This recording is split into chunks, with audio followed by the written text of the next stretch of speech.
think for those who don't know me, I'm not the pastor. Anton and Sonia is on a sabbatical and yeah, visiting their children. So my name is Koki and I'm a farmer. And he asked me to share this word this morning, and my wife is there, Joanne, who spoke this morning, and I've got 3 children. So yeah, there are some people that only understand English. If you will bear with me on my English. Yeah. Today, this morning, wie is ek? Wie is ek? Who am I? Is the title of my message. I want to start with a video clip this morning. It's the woman is not a believer and also not a facilitator. I just want to show a short clip. Before it starts, she said she wants to get pregnant. Yes, yeah? okay. It's okay. I don't have a cycle. Maybe you could just put it a bit harder. I don't ovulate, I don't bleed. I had an eating disorder early on in my life, which obviously, when you're very, very skinny, it doesn't It's going to disappear, yeah. How old were you when that started? I believe I was 11 or 12 when I decided that I wanted to have an eating disorder. And then I lost like 25 pounds over a summer, you know. Yeah. And was there anything in particular you saw, you heard, that inspired this decision to have an eating disorder? Yeah, I saw a television program where there were women who had eating disorders. Okay, and what was it about watching that show that triggered the inspiration? Feeling special. I felt neglected, and I was like, oh, if I could get especially my mom's recognition, I would die for that. And it worked. When I got very, very sick and I got hospitalized, I got my mom's attention. Yeah. And so for me, she's this woman who is nonetheless energetically still in the child's body, which is not her fault, but it gives us access to like what might be going on here. How would you describe that as an experience, how you felt in that house with your own biological parents? Disgusting. Disgusting? Like, did you really feel that? I was sexually abused for many years leading up to my eating disorder. Yeah, I'm sorry. It was introduced to me so early on in my life that it was introduced as a game. And I was 18 before I realized that it wasn't a game. And how old were you when you started?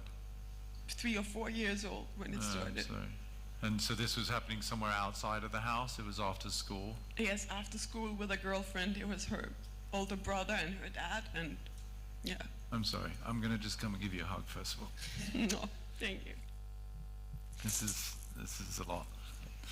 Thank you for your courage. Yeah. What you've been through. Ja, ek het hierdie klip gekyk en as mens nou voorberei vir 'n preek, is jy heeltyd met die Here besig, soos Here, wat wil U sê? En toe ek hierdie ding sien, toe gryp dit my so aan. Mercy is one of probably my giftings in the Lord. So when stuff like this happens, I want to roll up my sleeves and I want to get in and I want to say, yo, God, we need to help this person to get free. I think later on in the video she said she's 36, but she's still in the body, in the mind, emotionally trapped as a 7-year-old because of what has happened to her. And the trauma, everybody sitting in this place has got trauma. We all have a story. And I wanted to start my message to give some direction in what is the ways if we experience this trauma, how do we get free from it? Do we go and seek counseling? Do we go for deliverance? Do we go and see a psychiatrist? How do we get out of this? And I found Simon Beatty. He's like a spiritual father to me. And I explained this to him. I said, Simon, just on your viewpoint, how can I give some pointers or advice to people to come to a place to healing? And he said, give me some time, I'll pray about it. And he came back and he said, but Kokkie, there's something much deeper that you need to understand when you're talking about healing. And that much deeper is that we need to know our identity. And he introduced me to a man called Dan Schneed. You can Google him if you want to, Dan Schneed. His life mission is basically to talk about identity. So this morning, I'm just going to, LaRue and Paula, can you maybe just come and stand here? Yeah, Paula, die kan. Okay, just as an intro, let's say this guy's name is Identity, and this guy's name is Self-Worth, né? Your self-built, self-worth. Both of these people are living inside of us. So, let's start with identity. What is identity? Identity is who God sees you, who God made you to be. That is who you are, who God says you are. Yeah. So, just to give an example, a couple of examples. David in the Bible was a shepherd boy tending the flock. He saw himself as a shepherd. God saw him as the king of Israel. Moses was in the desert, we'll get to him now, running away because he was a murderer, also tending sheep. But God saw the man who will deliver Israel out of the hands of the Egyptians. Gideon was the weakest in his family. But God said to him, mighty man of valor, I'm going to use you to slay the Amalekites. You understand what God sees in all of you? What our identity is born of? This guy, self-image. None of us sitting here has a good self-image. Most people say to themselves, I hate myself. I even resent myself.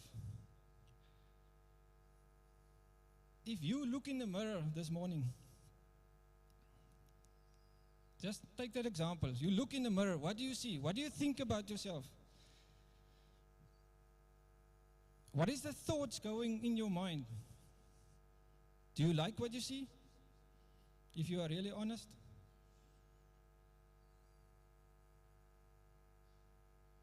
Or do you just take as quickly as possible to comb your hair because you don't like what you see? You see, what the devil is after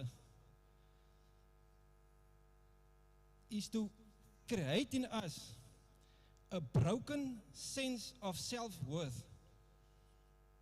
A broken sense of self-worth. And the hard thing about a broken sense of self-worth is that pictures and the emotions and the thoughts that you have about yourself, which are all negative. I can't do this. I'm a loser. I will never accomplish to this. There's people here.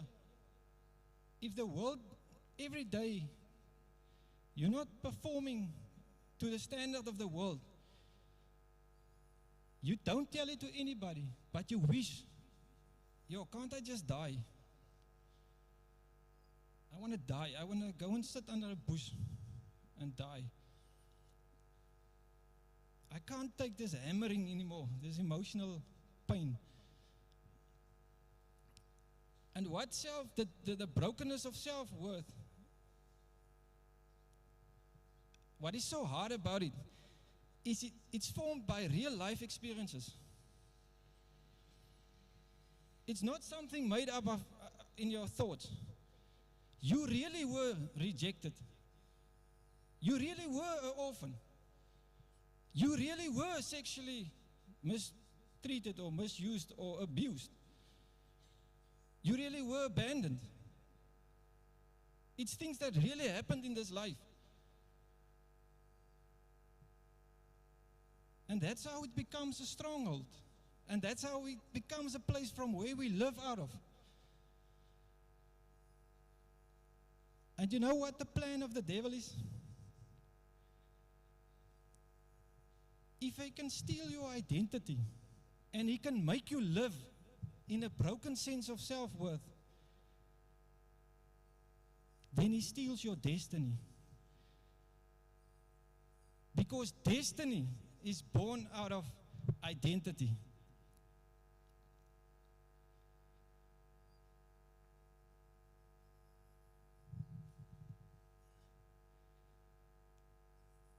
The devil is a liar.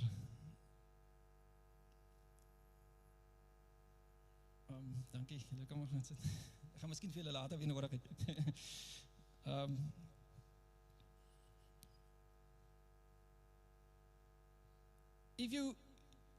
If you think that it's only you, I just want to quickly go to Moses.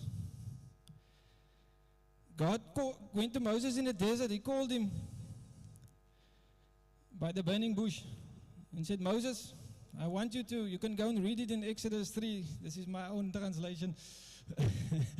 I want you to deliver. I've seen the cries of my people, and I want you to deliver my people. Look at there's 5 points. Look at what Moses tells God. First thing he says to God, who am I? What does he mean with that? He said, God, it doesn't sound in the Bible, but you can read I'm a Hebrew. Grown up in an Egyptian house. My whole sense of what an Israelite used to be is mixed up. Plus, I'm a murderer. Do you know who I am? Because I know who I am. I'm a broken man. Then God said to him, let me just skip because otherwise it's going to come too long. The second thing Moses said to God, okay, God, you're going to send me to the leaders of Israel. But what if they said to me, who sent you? So, what does that mean? Moses declared that I don't have the answers. I don't know what they're going to ask of me if I walk in my identity now, in my calling, in my purpose. You sent me out, but I don't know what to answer these leaders. Okay, then God answers him again. Third thing. Okay, God, but I'm going to tell them all of this. You're going to send me to Pharaoh and you're going to deliver us. But what if they don't believe me?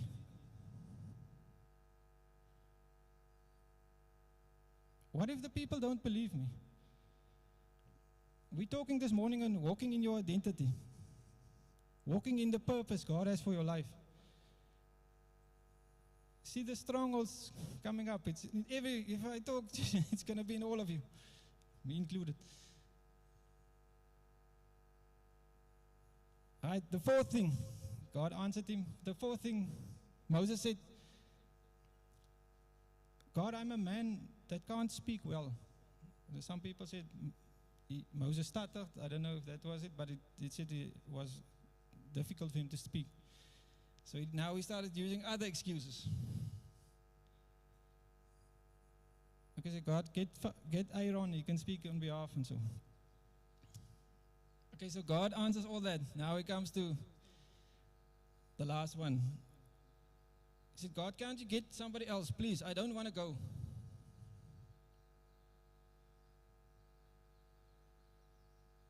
You see, when we live out of a place of a broken sense of self-worth, the mountain in our eyes is too high to climb to what God sees. It's too difficult. I'll never make it.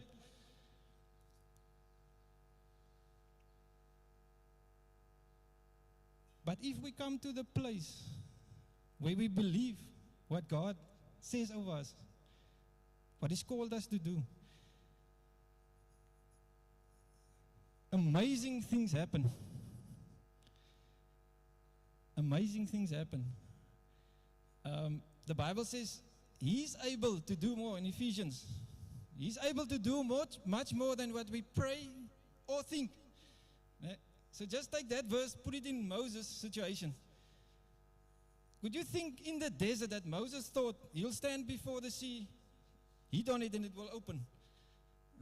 He's seen the 10 plagues, that he will stand before a rock, heat it, and the water will start flowing to dry the thirst of 1 million Israelites.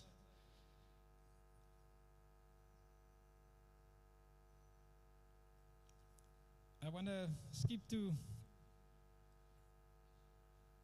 let's stay in that passage. The Israelites, God delivered them. He took them through the sea, which is our baptism.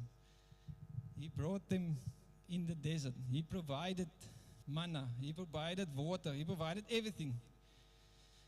They reached the promised land. They sent 12 guys to go and check out Canaan.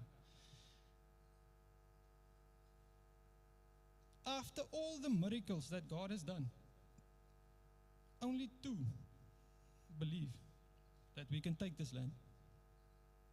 The others start spreading rumors among the Israelites. Said, please don't vote for this thing that we go in. They're going to kill us there. Still, see, the Bible says, they've seen, you can go and read it in, I'll check it up now, but you can go and read it that the Israelites said, we are like insignificant grasshoppers. Being slaves for 400 years under the rule of the Egyptians, what do you think they're going to think? I have a slave mentality. So, miracles don't bring you to your identity. God can do miracles in your life. You can still live in a broken sense of self-worth.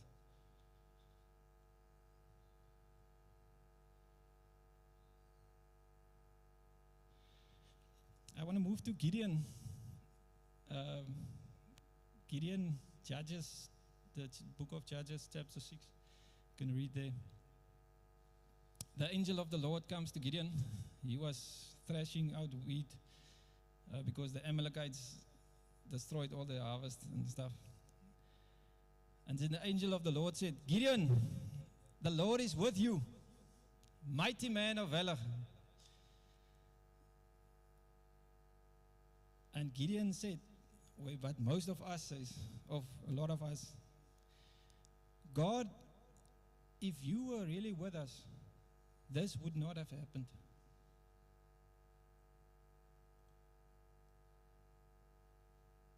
How many of us blame God that you were bullied at school, you were misused, you were abused? God, if you were really there, if you are really there, why did you let it happen to me?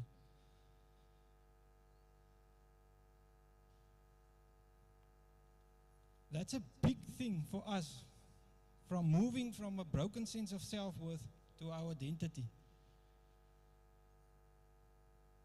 If we continue deep within our hearts to blame God that He wasn't there, why did you allow this in my life?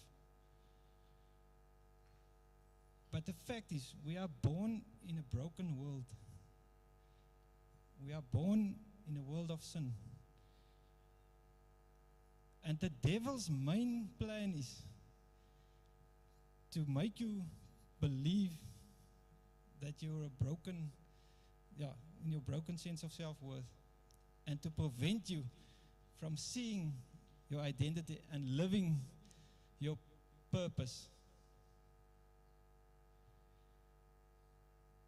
So,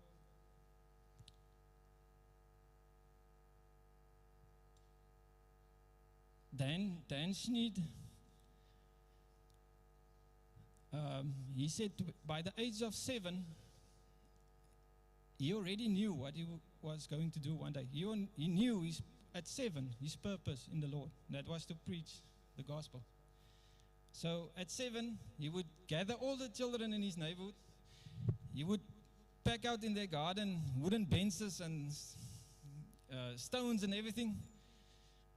And then he would preach for them at 7. And once a month, he would tell the children, go and get all your parents. And then at 7, he would preach to the whole neighborhood's parents and children. And when he was 8 years old, Anton said, I'm not allowed to put my hand in my pocket. When he was 8 years old, the teacher that he was with didn't like him at all. She actually hated him. And one day, he asked, ma'am, can I please go to the bathroom? And she said, no, you can't. So eventually, he made a number 2 in his pants in the class as a boy of 8 years old. And the teacher instigated it. But with the other children, they started calling him Stinky. And for his whole school career, rest of his school time, he had the nickname of Stinky. And you can just imagine what happened. The devil shut him up. Lauruk, kijk je naar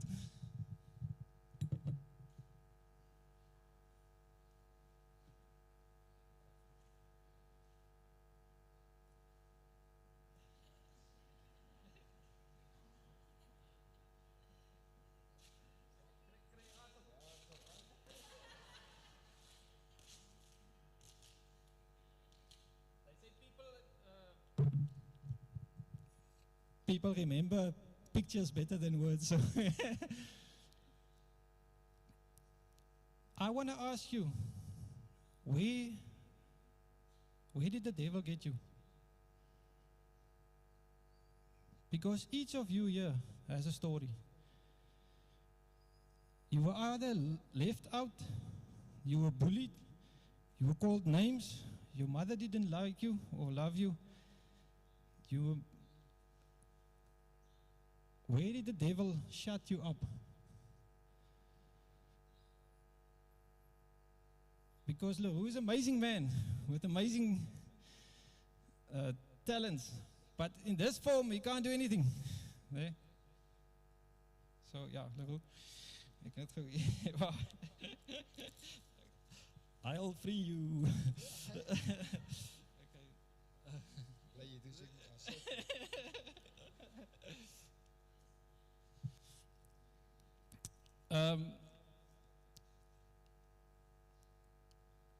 So to come back to Dan Sneed, he eventually went to Bible school, and after 6 months of Bible school, he said, what am I doing here? I hate people. He stopped speaking to people. He stopped talking. He talked to his parents, but he didn't talk to anybody else. Since 8 years old, he just went into like a tortoise in sy dop. And after 6 months, he said, I'm going to end this Bible school because it's no use for me. I actually hate God because why did He let me this happen to me? And I hate people, so what am I doing here starting to be a minister? I can't do this. So he goes to the head of the department and he wants to tell a guy, listen, I'm going to resign. They said, but he's not here. Go back to the class in 1 hour's time, come back. So in the time he went up, they were busy worshiping. And there was a guy in this class who got a prophetic word and he stood up, but nobody knew what was in his mind. Got a prophetic word. And the guy said, God says, there's somebody here today. You can leave and I will go with you. Or you can stay and I will heal you. And that is, he said, he just broke down in tears. And he's so thankful for the prophetic ministry. Because sometimes that is what we need. Because the deeper the pain, the better the mask. The deeper the pain, the better the mask. And the more difficult is it to get inside of a person.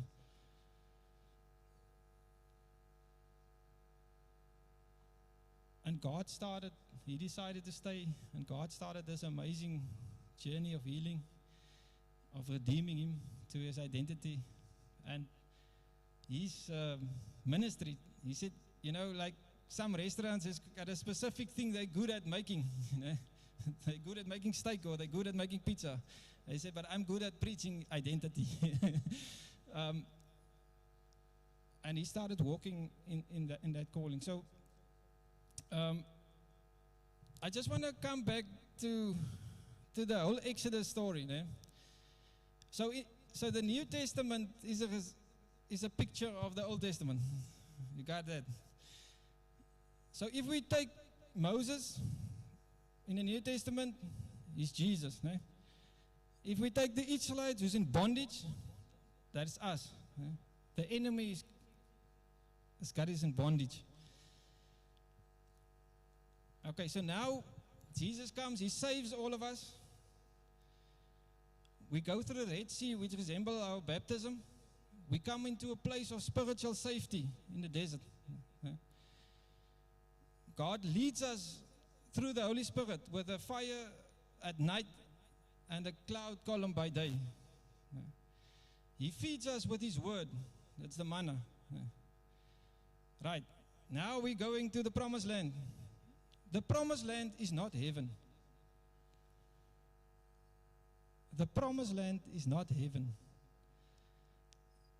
The promised land is righteousness in God, peace and joy, and our purpose. So, the Israelites, you are amazing how God is. I want to cry.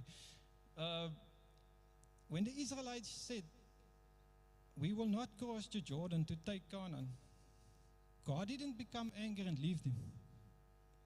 He went with them 40 years around the mountain.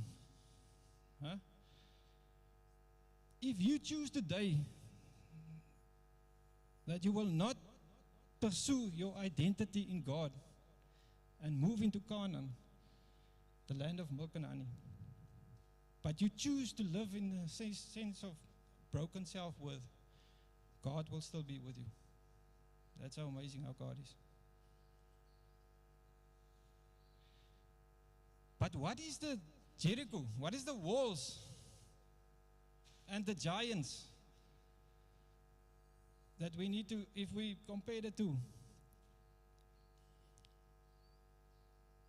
And I believe the walls of Jericho, no man could get in there.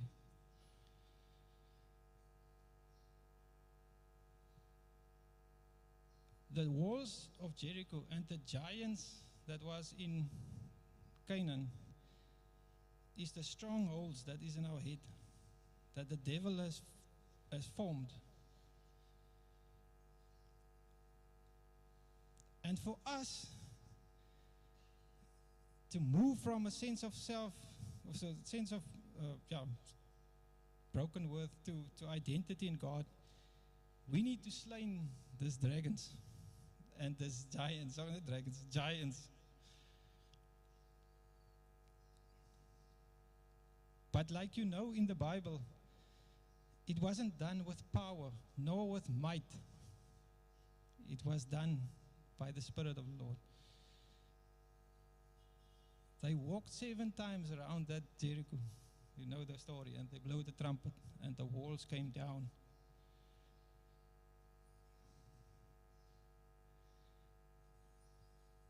Jesus wants you to live in peace, in fullness of joy, to live in your purpose. If I ask you this morning, do you see potential in this church? In other people, do you see potential? A lot of you would say yes. I see good leaders, I see worship people, I see teachers, I see people that have gifting of hospitality. You see a lot of potential. And if I ask you, what about you? Nah, not me. Huh? See, if we live in a broken sense of self-worth, we view everything in life through that glasses.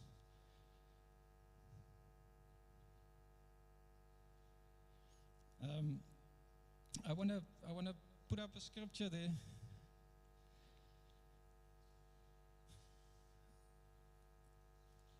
It's in 2 Corinthians 3:15 to 18. But even to this day, when Moses is read, a veil lies over their hearts. Nevertheless, when one turns to the Lord, the veil is taken away. Now the Lord is the Spirit, and where the Spirit of the Lord is, there is liberty. But we all, with unveiled face, beholding as in a mirror the glory of the Lord, are being transformed into the same image from glory to glory, just as by the Spirit of the Lord. Okay, so the veil represents spiritual blindness, or a lack of spiritual understanding for what Jesus came to do. So what did Jesus came to do in our lives? He didn't only save us, he came to redeem us. Redeem means to restore. So the devil has taken our identities, put us in self-worth or self-image, which is not good. So Jesus restores us back. He forgives our sins. He breaks the strongholds in our lives. He exchanged that for a price. And that was his own life. So,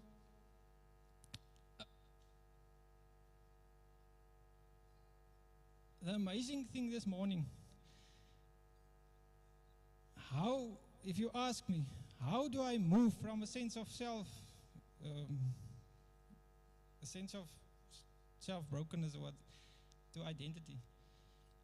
It's by turning to the Lord. And you can say for me, yes, I've been saved, I've turned to the Lord. But have you really opened the door to the deepest pain and sorrows in your life? Because that's where he wants to work. That's where he can work if we allow him. So,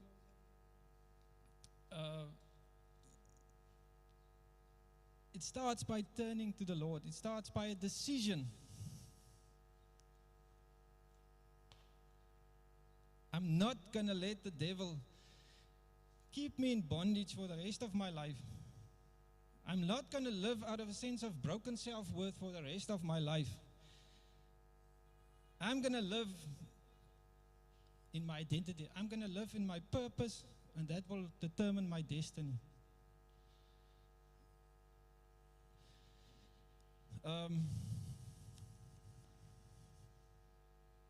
Yeah. So the veil, okay, turns to the Lord. Now the Lord is the Spirit, and where the Spirit of the Lord is, there's liberty. Yeah, isn't it where, eventually Moses and and Gideon, because God's presence was there, they couldn't resist with all the excuses not to to walk in their identity and their purpose. But also the thing is, where the Spirit of the Lord is, He delivers us from the hands of the enemy. He breaks the strongholds. That's what He said He came to do. I am anointed, He says in Luke chapter 4, to heal the brokenhearted, to open up the eyes of the blind, to deliver those who are in bondage. That's His anointing. That's His redeeming power in our lives.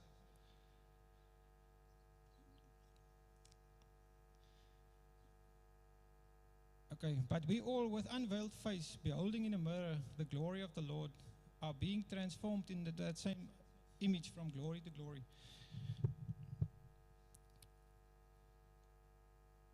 We are made in God's image. You are made in God's image. That doesn't mean my face looks like His face. The image the Bible is talking about is that we will portray His character. What is God's character? There's 7 things. So God is love. God is holy. God is what is the one? God is trust. Sorry, let me just take the. Johanny said I'm going to forget it.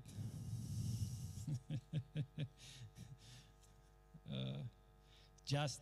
So God is love, He's holy, He's just, He's merciful, He's gracious, He's wise, and He's truthful. So when Moses went on a mountain and his face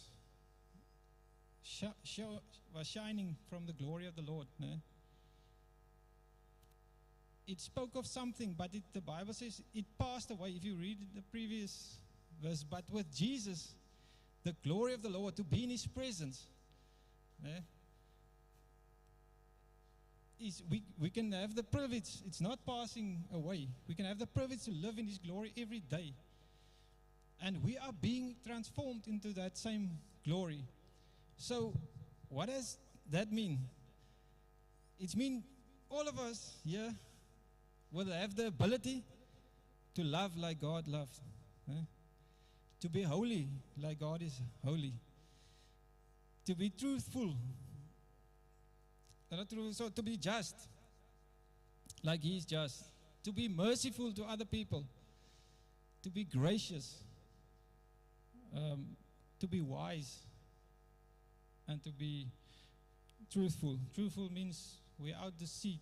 We are, what you see is what you get. To be honest with your life. So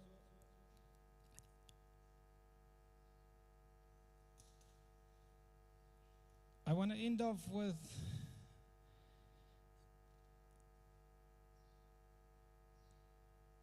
you can say to me, Koki, but how this identity thing, it's something there up in the sky. How do I bring it down? How do I make it my own? So the first thing of stepping into our identity is the foundation. If you see it as a house, our foundation, the foundation of this is grace. So when we repent, means to turn around. That is not there's no punishment in it. There's a lot of grace in it. We turn from where the enemy stole to come back to what God has made us to be. And the foundation is grace. The second thing is, maybe we can say, the first wall of the identity house is our purpose. And I want to ask you, what makes you tick? What do you like doing? Because that is, God doesn't ask us something that is against our nature. If you like to teach the word of the Lord, if there's something stirs within your heart, that is what you must pursue. If you like singing, worshiping, then that is what you need to pursue. If you like to work with children and teach them the word of God, then that is what you need to pursue. If you like hospitality, then you need to be the person standing at the door greeting all the newcomers, making people feel welcome and experience the love of God. Because the word of God said, how will we overcome the bad is to do the good. So I want to encourage you.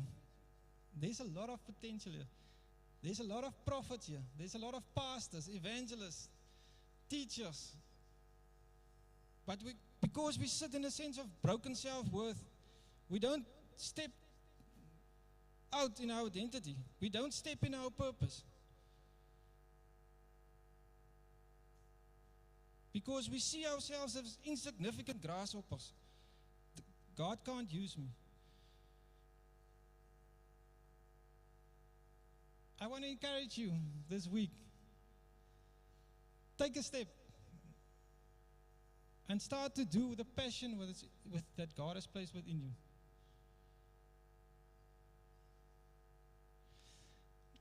The second wall of our house is our value. In our identity in God, our value doesn't come from the failures and the successes of this life. Because in a broken sense of self-worth, that's what we're after the whole time. How many likes do I get on Facebook? Did the people greet me this morning? Am I successful? How many money do I have? You're trying to create your value in the system of this world. The Bible says, don't be transformed to the patterns of this world. Don't try to fulfill the system of this world. You're never going to do it. Because the devil is in this world and he's going to break you. Your value is found in the price that Jesus paid for you. With his own precious blood, he bought you out. He called you by name. He's made you.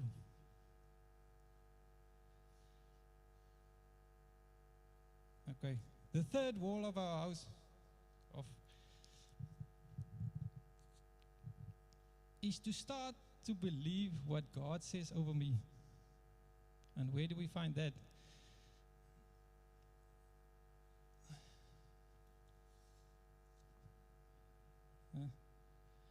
In the word of the Lord. So who do you choose to believe? Your boss? Or your jealous neighbor? Or the people that's always talking behind your back? Or will you choose from this day to listen to the word of the Lord? What he says about you. I love you, my son, my daughter. I want to do great things through your life. Smith Wigglesworth. Do you know Smith Wigglesworth? If you don't, Joannie sent it to me last week again. God's generals. But it's all the big evangelists of the past 100 probably years. Smith Wigglesworth, Catherine Coleman, A.A. What is his name? But anyway, then there's William Wilberforce of William Booth, who started the Salvation Army, all those guys. But Smith Wigglesworth, he said, the man inside of me is 1,000 times the man that you see on the outside. Because this man is limited by intellect and power. But the man inside of me is the Spirit of the Lord. I will say to that sea, open, and it will open. I will say to that mountain, move, if God tells me to do so, and it will move.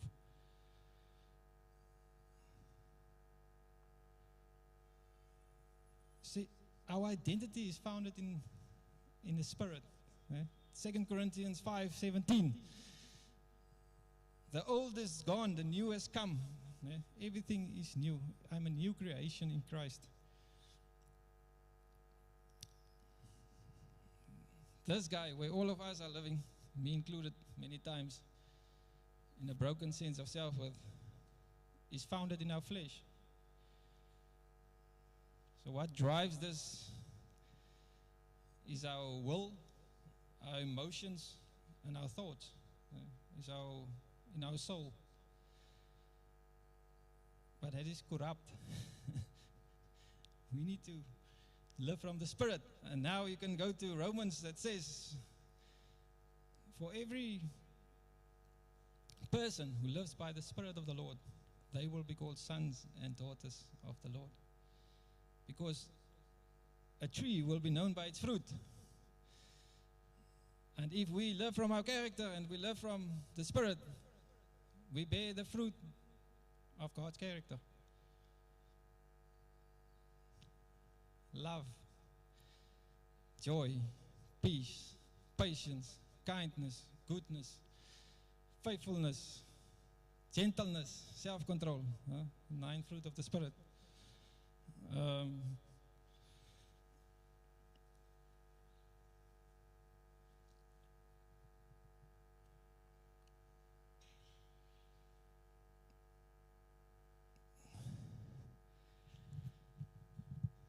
I think God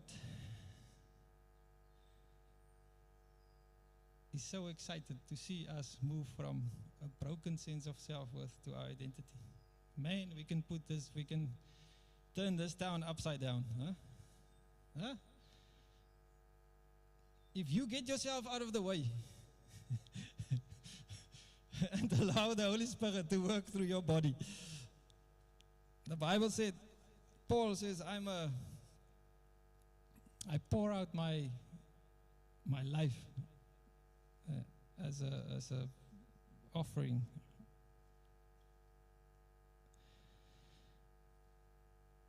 I mean, Jesus didn't see Peter as a poor fisherman. He saw him as one of the mighty men that will take the gospel of the new gospel and change this earth. He didn't see Paul as a murderer. But he saw him as the guy who's going to write 2/3 of the New Testament.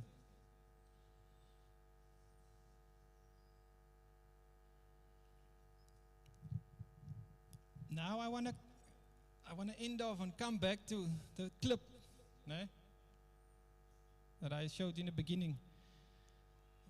If something really traumatic happened to your life, you were sexually abused, or you had severe trauma in rejection, you may be an orphan or whatever. All of us has a story. The thing that you need to understand, and I want to ask you, this knowledge that I shared this morning, doesn't it give us the courage to stand up from that place where the devil has stolen your life and to start this journey with Jesus on healing and to bring you into your identity? Because like Dan Schneed said, he's worked for the Teen Challenge. I don't know if you know about Teen Challenge. It's an organization in America that works with the youth, especially in drug addiction. So he said he delivered a lot of teenagers from demons, from bondages. And it is not a long time, short period. They will fall back. They will fall back into in drug addiction. And he said, God, but how does it work? Why do the children keep coming back? And the reason is they come back because they continue to live out of a broken sense of self-worth. Because the thing is, the hurt inside of us, the pain, how do we smooth it? For men, we started drinking. For most women, started eating, emotional eating. The pain, you need to somehow smooth the pain. So for men, if it goes on, maybe in pornography or drugs, or I don't know for women, but I know most addictions, the reason, the deep reason, that's why Simon said to me, Koki, if you really want to speak about healing, you need to understand that the person who's got a broken sense of self-worth and doesn't understand that Jesus comes to redeem them to identity will come back again to this place.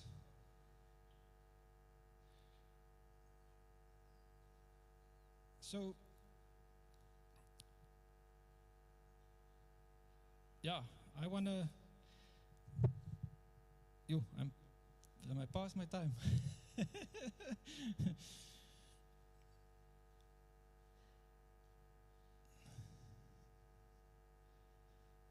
I see amazing people here.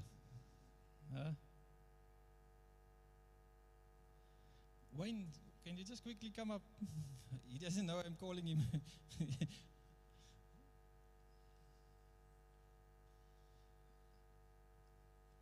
This man, his name used to be Troubles. Eh? He was a gangster. He went to jail for a couple of things, but also for murder. Eh?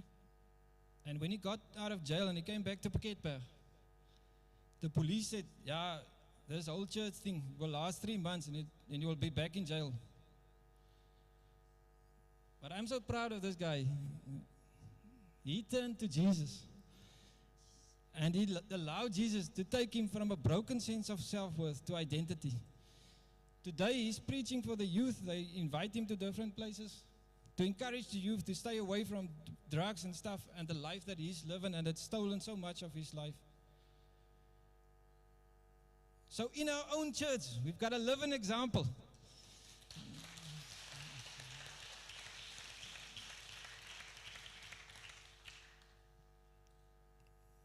That it's possible. I want to, audience, can all of us stand?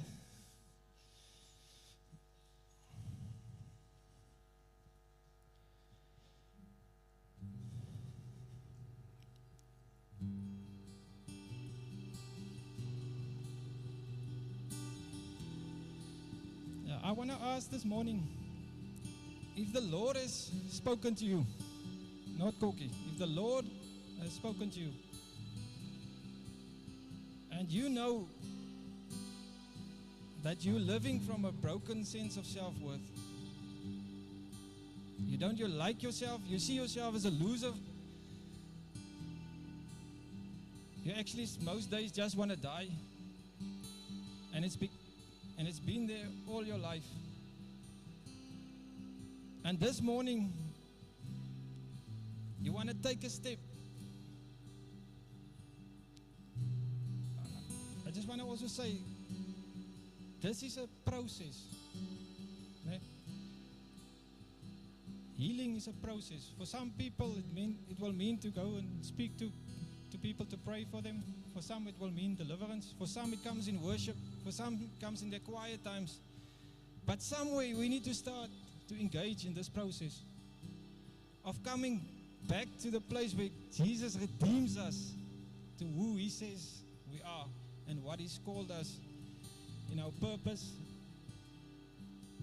and our value. So this morning, if you are here and you know it's time,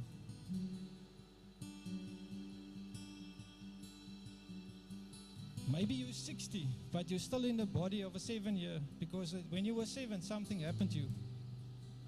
And you're still in that emotional bondage.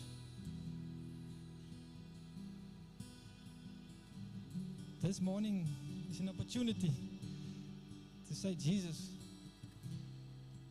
come. I'm willing to have an honest conversation with you. I want to start this process of becoming who you want me to be.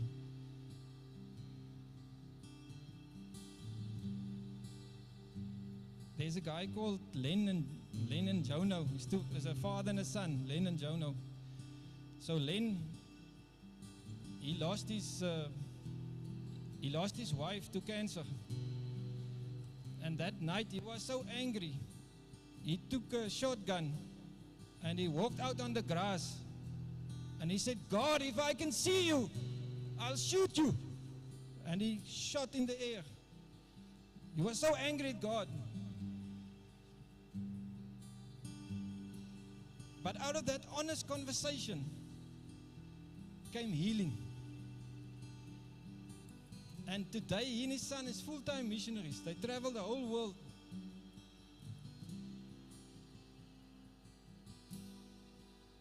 Healing starts with honesty. Healing starts with taking the mask down.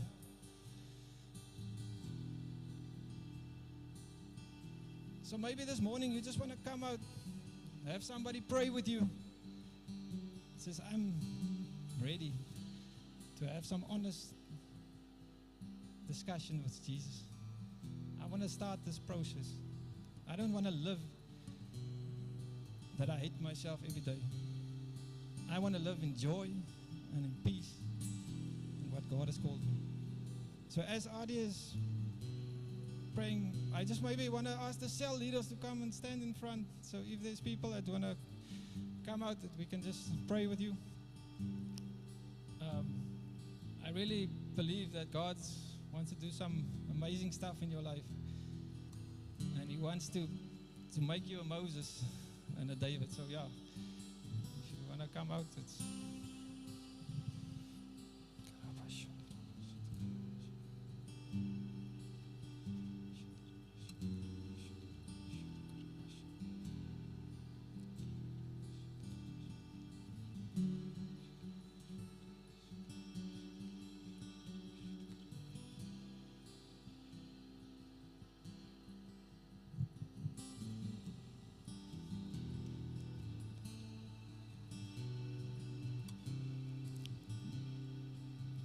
Okay, I'm going to close for us with prayer. There's coffee at the back. We'll continue ministering after the prayer. But please, don't let this opportunity go by. If God is speaking to your heart this morning, it's not because it's me, it's not because it's church. God loves you, and He wants to see you free. He wants to see you walk in your identity. There's amazing stuff He has for you in store. And through His Spirit, you can't imagine or think what He can do through your life. Yes, Jesus, we just want to say thank you this morning for your word, Lord. Thank you that your word is so precious, Lord. It's life-giving, Lord. It's life-changing, Lord. Your word never lost its power, Father. Lord, thank you for every amazing story that you've put in your word to teach us, to bring knowledge and wisdom, understanding, insight, Lord, to your amazing redemptive plan that you had all along. Thank you, Jesus, that you don't only want to save us to go to heaven, but you want to redeem us. You want to restore us. You want to bring us to a place where we can say, when people ask, who are you? I'm a son and a daughter of the living God. I'm a son and a daughter of the living God. And Lord, I pray this morning for courage for people. Courage for people to, that what is hidden very deep.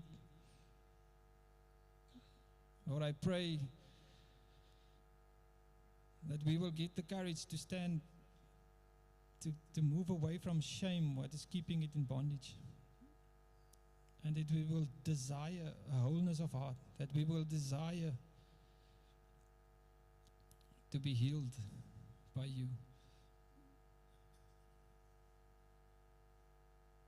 Lord, I ask for the courage for all of us to stand up and to start walking in our purpose, and that's what you have called us, each one of us. You've given us talents and gifts.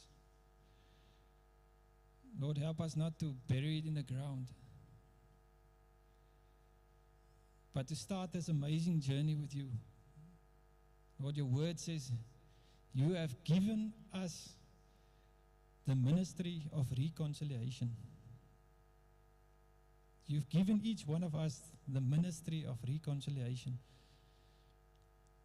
And Lord, I pray that in this week, we will have the courage to take our talents and our gifts to reconcile people to you.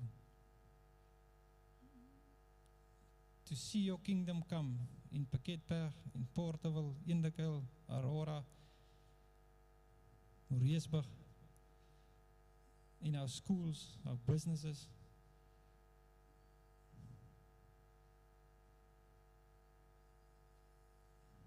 Lord, help us to have a desire in our heart to one day be able to stand before you, where you can say, good and faithful servant, come inside. Lord, I want to pray that it won't come from a place of works to feel better about ourselves, but it comes from a place of identity, because we are your children and we bear your character. Bless us as we go out this week. Bless our family, our children, our marriages. We love you and we acknowledge with everything within us, we are nothing without you. In Jesus' name, amen.